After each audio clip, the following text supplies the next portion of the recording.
Mariin namang pinabulaanan ni dating Ombudsman Samuel Martires ang alegasyong pasikreto nitong ibinasura ang 2019 case na isinampa laban kay Senator Joel Villanueva. Suspetsa pa ni Martires, posibleng paandar lamang ito upang ilihis ang issue at pagsabungin sila ng bagong Ombudsman Boying Remulla. Ang mga detalye ibabalita ni Kyle Bulias.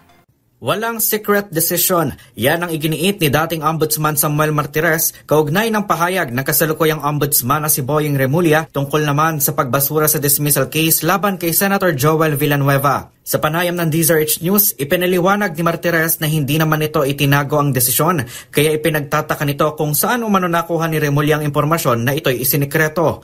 Posible aniyang may taong pilit na pinagsasabong sina Remulla at Martires. Ayoko kong husgahan si Ombudsman Remulla.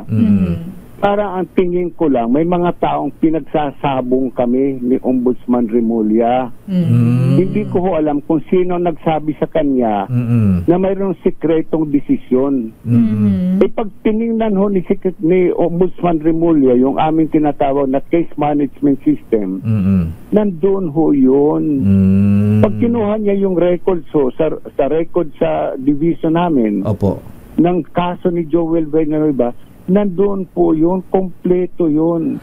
Kahapon, inanunsyo ni Remulla na susulat siya kay Senate President Tito Soto para ipatupad ang 2016 desisyon ni dating Ombudsman Conchita Carpio Morales na sibakin si Villanueva bilang miyembro ng Kongreso dahil sa pork barrel scam. Pero laking gulat nito nang malaman na noon pang 2019 tinugunan ni Martires ang motion for reconsideration ni Villanueva.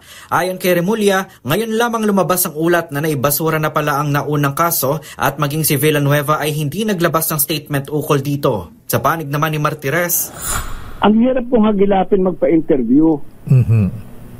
Na pangalawa, hindi man ako nag-aanunsyo na itong kasong ito, dinisisyonan ko, itong kasong ito ay pinirmahan ko, itong taong ito ay pa-file namin ang kaso. Hindi ko trabaho yan. Ang trabaho ko ay pag-aralan ang mga kaso na nakapending sa Office of the Ombudsman. Pag ganyan mag-aanunsyo ako, trabaho na yon ng isang press secretary.